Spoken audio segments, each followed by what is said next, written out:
Hey everyone, in this quick video, I'll show you how to fix the email and password combination is incorrect error on Spotify. Let's get started.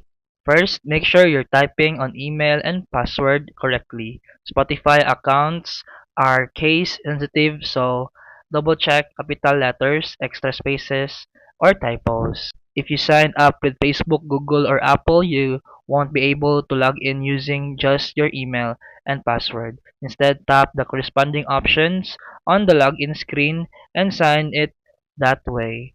If it's still not working, try resetting your password. Go to spotify.com/password reset in your browser, then enter your email address and follow the instructions to create a new password.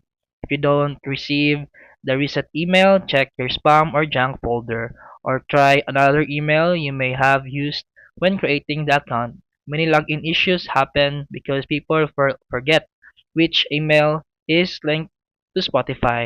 Finally, make sure your Spotify is updated. Outdated version can sometimes cause login errors, so head to the App Store or Google Play Store and update Spotify. And that's it for today's video. If you found this helpful, please like and subscribe for more videos.